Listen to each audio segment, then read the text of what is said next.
بسم اللہ الرحمن الرحیم۔ عزیز طلبہ کرام، السلام علیکم ورحمۃ اللہ وبرکاتہ۔ اقرا حفاظ بوائز سیکنڈری اسکول کی جانب سے آپ تمام طلبہ کو ایک بار پھر عربی آن لائن کلاس میں خوش آمدید۔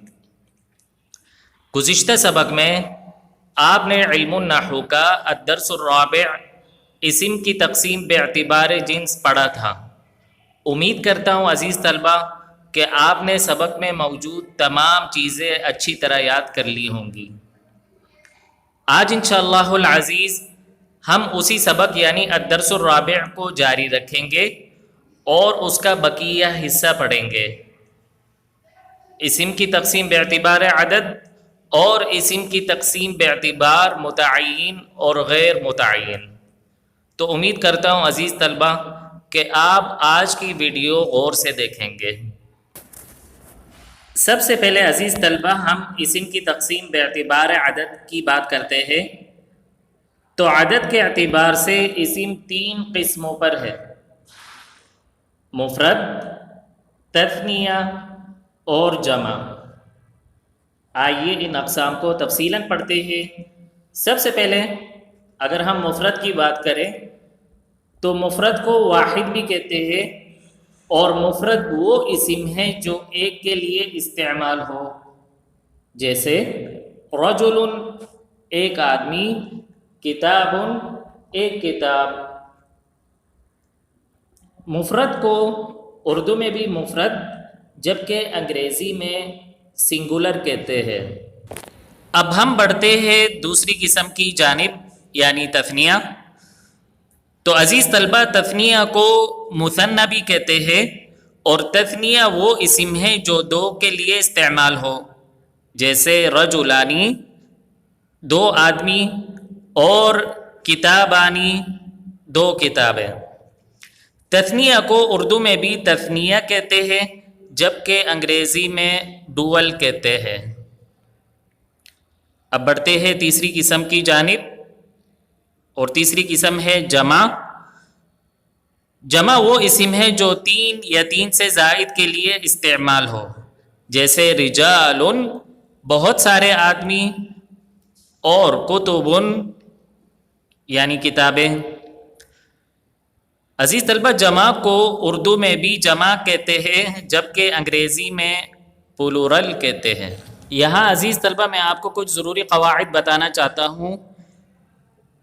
پہلا قاعدہ ہے مفرد سے تثنیہ بنانے کا طریقہ۔ تو یاد رکھیے، اس میں مفرد کو تثنیہ بنانے کے لیے اس کے آخر میں الف نون بڑھایا جاتا ہے، یعنی لفظ کے آخر میں ہم الف نون کا اضافہ کریں گے، جیسے کتابن سے کتابانی اور کراستن سے کراستانی۔ اب جن الفاظ کے آخر میں گول تا آتی ہے تو عزیز طلبہ آپ نے کرنا یہ ہے، اس گول تا کو بڑی تا میں تبدیل کر کے پھر الف نون کا اضافہ کرنا ہے، کیونکہ آپ کو معلوم ہے کہ یہ جو تا ہے یہ الفاظ کے درمیان نہیں ہوتی بلکہ یہ لفظ کے آخر میں ہوتی ہے۔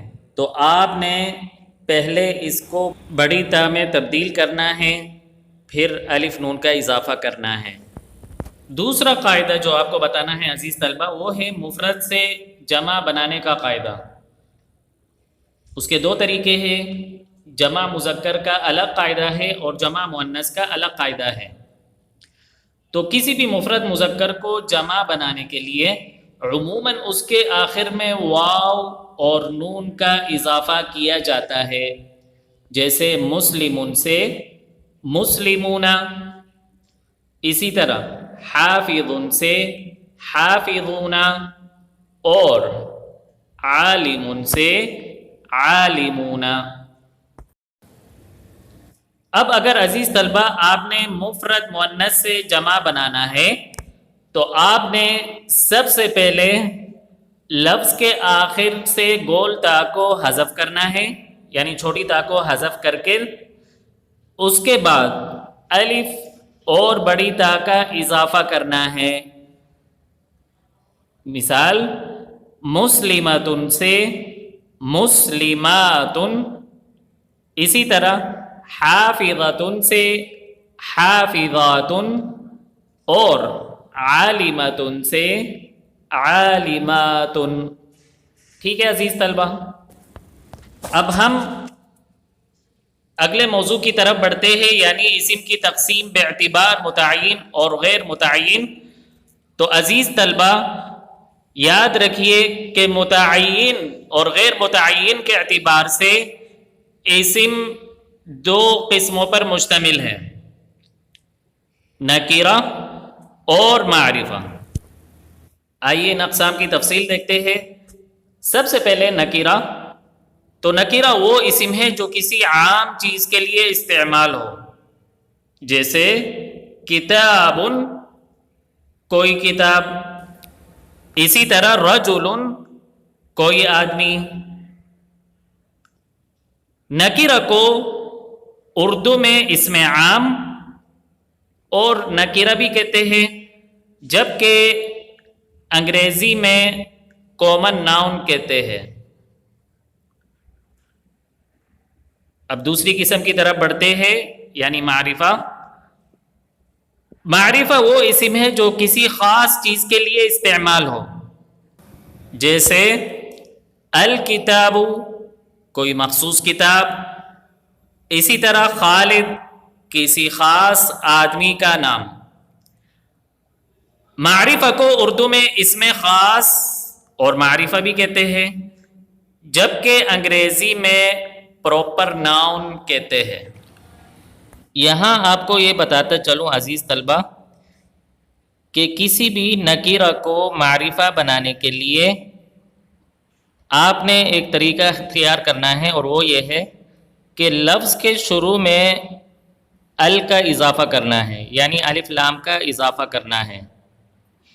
اور آپ کو یہ بتاتا چلوں کہ عربی میں ال کا استعمال ایسا ہی ہے جیسے انگریزی میں دا کا استعمال ہوتا ہے، جیسے رجل،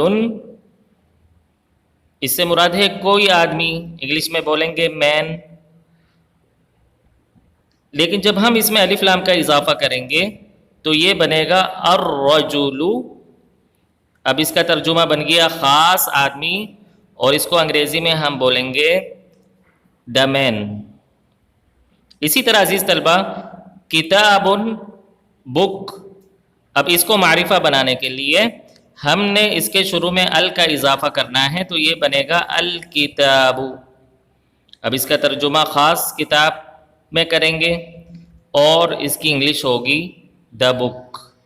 ٹھیک ہے عزیز طلبہ، تو یہ تھا الدرس الرابع، جس میں ہم نے اسم کی اقسام مختلف اعتبارات سے پڑھی تھی، جنس کے اعتبار سے، عدد کے اعتبار سے، اور متعین اور غیر متعین کے اعتبار سے۔ امید کرتا ہوں عزیز طلبہ کہ آپ کو سبق سمجھ میں آ گیا ہوگا۔ اگلے لیکچر میں انشاءاللہ العزیز ہم اس سبق کی بلند خوانی کریں گے اور ساتھ کے ساتھ تدریبات بھی حل کریں گے۔ ٹھیک ہے عزیز طلبہ، الواجب المنزلی کی طرف بڑھتے ہیں۔ تو میں آپ کو بتاتا چلوں عزیز طلبہ کہ سبق میں موجود تمام چیزیں اچھی طرح یاد کرنی ہیں، اقسام، تعریفات، اصطلاحات، مثالیں وغیرہ، یہ تمام چیزیں انڈر لائن بھی کرنی ہیں بک میں اور یاد بھی کرنی ہیں۔ اور آخر میں عزیز طلبہ ایک چیز کی وضاحت کرنا چاہتا ہوں، پچھلے دنوں میں کچھ میسیجز موصول ہوئے ہیں ایک تدریب کے حوالے سے۔ حصۃ القراءہ والمحادثہ کی تدریب ہے، صفحہ نمبر 104 میں۔ کچھ طلبہ پریشان ہو رہے اس تدریب میں کہ سر یہ تدریب کس طرح حل کریں۔ تو عزیز طلبہ آئیے میں آپ کو ان جملوں کے صحیح جوابات بتا دیتا ہوں۔ تمام طلبہ سے گزارش ہے کہ وہ بھی چیک کر لیں کہ آپ نے جوابات درست لکھے ہیں یا غلط، اور اگر کوئی جملہ آپ نے غلط لکھا ہے تو اس کی تصحیح فرما لیجیے۔ یہ دیکھیے عزیز طلبہ، یہ ہے صحیح جوابات ان جملوں کے۔ یہ کون ہے؟ من ھذا، میں ٹھیک ہوں، انا بخیر، آپ کہاں کے ہیں؟ من این انت، آپ کا شکریہ، شکر لکا۔ تو تمام طلبہ سے گزارش ہے کہ اگر کوئی غلطی ہے اس تدریب میں تو برائے مہربانی اس کی تصحیح فرما لیں۔ اگلے سبق میں انشاءاللہ العزیز پھر ملاقات ہوگی، تب تک کے لیے اللہ حافظ۔